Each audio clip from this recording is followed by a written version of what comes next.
Baik, Assalamualaikum warahmatullahi wabarakatuh. Kenalkan saya Tia Tri Aristi dari kelas A1 dengan NIM F1052222103. Jadi pada video kali ini kita akan membahas tentang problem solving. Apa itu problem solving? Nah, problem solving itu merupakan kegiatan atau aktivitas untuk mendefinisikan masalah, menentukan penyebab masalah, menentukan prioritas, menyelesaikan solusi, dan mengimplementasikan solusi dari masalah tersebut.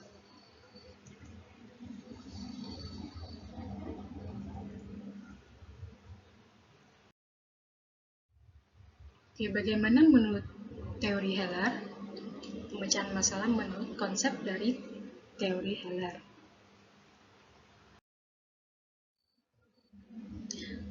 Langkah-langkah problem solving menurut Heller.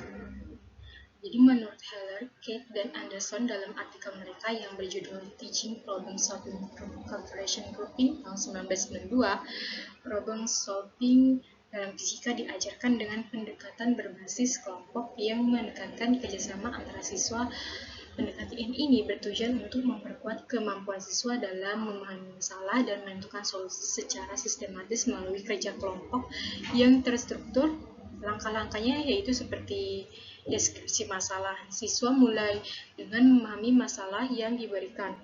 Ini mengajarkan mereka untuk tidak loncat ke perhitungan, tetapi memahami konteks variabel yang terlibat dan tujuan akhir yang harus dicapai.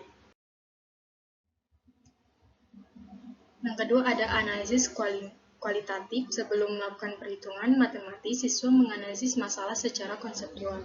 Ini membantu mereka memahami ide-ide dasar yang mendasari masalah fisika, seperti memahami inti dari suatu konteks sebelum mencoba dari solusi praktis. Selanjutnya ada perencanaan. Setelah pemahaman diperoleh, siswa merencanakan langkah-langkah yang tepat. Mereka tidak hanya asal mencoba, tetapi menyusun rencana seperti halnya manusia yang merencanakan tindakan berdasarkan informasi yang ada.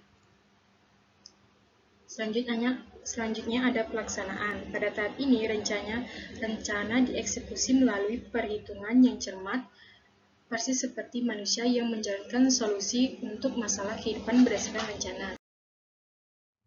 Yang terakhir, ada evaluasi. Pada tahap ini, siswa memeriksa apakah solusi mereka masuk akal. Proses refleksi ini mengajarkan mereka untuk tidak hanya menerima jawaban begitu saja, tetapi juga mempertanyakan apakah hasil tersebut relevan dan logis.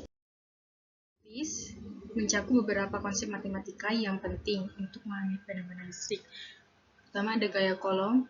Gaya kolom menjelaskan interaksi antara dua muatan listrik untuk dua muatan titik Q1 dan Q2. Gaya antara mereka dapat dihubungkan dengan medan listrik E yang dihasilkan oleh muatan Q1 pada muatan Q2.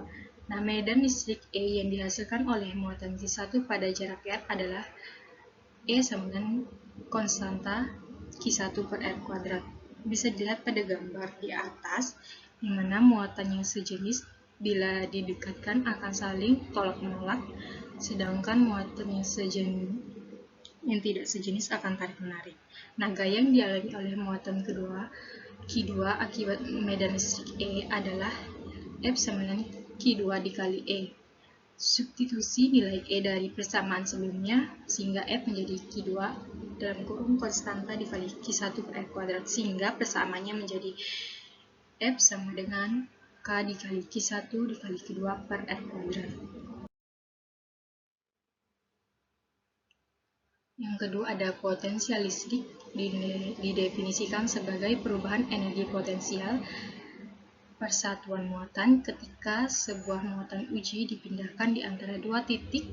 Untuk uji dari persamaan sebelumnya diperoleh delta P12 sama dengan delta E P per Qa atau delta P12 sama dengan K dikali Q per R kuadrat dikurangi K dikali Q per R1.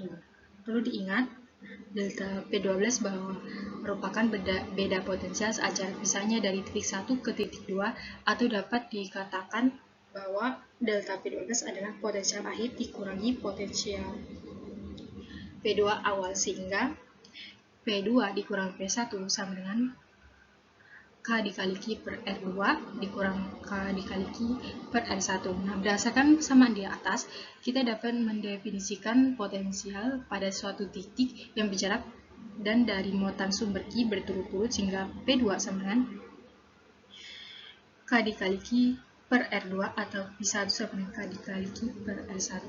Nah, kedua jarak dapat kita ambil sembarang, sehingga secara umum kita dapat mendefinisikan potensial listrik pada suatu titik yang berjarak R dari muatan sumber Q adalah sebagai berikut, di mana P sama dengan K dikali Q per R.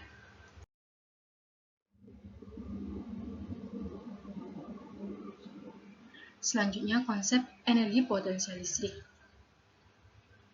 Perhatikan gambar di bawah ya, di mana muatan QA akhir berjarak R dengan gaya F,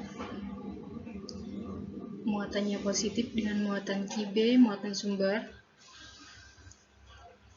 dengan jarak R2 dengan R1-nya, muatan QB positif, seperti gaya gravitasi, gaya kolom termasuk gaya konservatif, sehingga usaha yang dilakukan oleh gaya kolom F memenuhi persamaan W kolom sama dengan min delta EP. Selanjutnya, hitung usaha oleh gaya kolom WF. Dari definisi usaha, ambil muatan positif QA dipindahkan vertikal sejauh elemen R dari posisi 1 R sama dengan R1 ke posisi akhir 2 R sama dengan 1, maka usaha yang dilakukan oleh gaya kolom yang juga berarah vertikal ke atas adalah EB sama dengan K dikali QA dikali QB per R.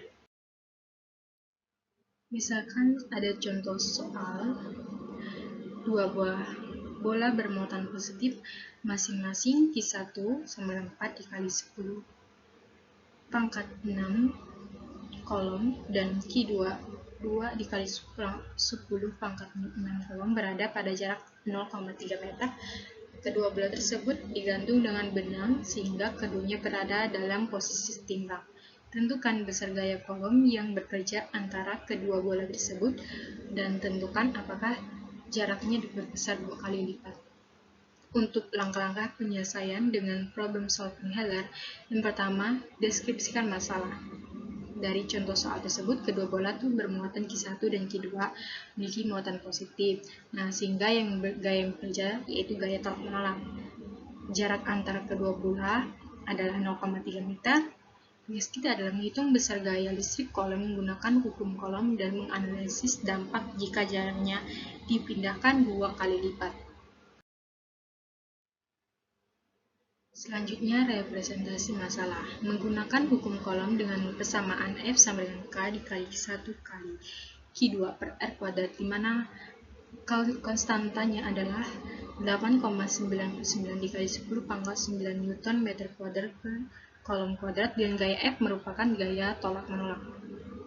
Gambarkan sistem fisik dari dua bola bermuatan yang tergantung dan gaya F bekerja sejauh satu sama lain. Untuk rencana solusi, langkah pertama adalah menghitung gaya yang bekerja pada jarak R sama dengan 0,3 meter.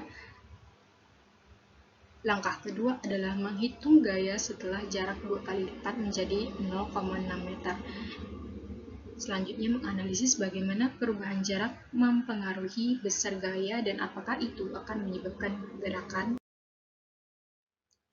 Pelaksanaan rencana. Gaya pada jarak R sama 0,3 meter, di mana F1 sama dengan 8,99 dikali 10 pangkat 9 dikali 4 dikali 10 pangkat 6 dikali 2 dikali 10 pangkat 6 per 0,3 kuadrat, sehingga hasilnya menjadi 0,799 Newton. Sedangkan gaya pada jarak R 0,6 meter menjadi 0,199 meter. Nah, jadi ketika jaraknya diperbesar 2 kali lipat, gaya berkurang menjadi 1/4 dari gaya awal. evaluasi solusi dari hasil perhitungan, kita dapat melihat bahwa ketika jarak diperbesar 2 kali lipat, gaya yang bekerja berkurang secara signifikan. Nah, berdasarkan ini, dapat disimpulkan bahwa besar gaya berkurang sesuai dengan hukum invers kuadrat. Apakah bola tersebut akan bergerak?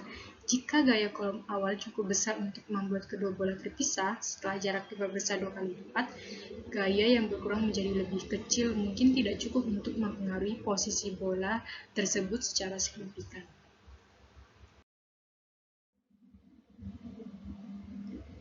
Mungkin sekian video pembahasan problem solving dari saya. Sekian, terima kasih.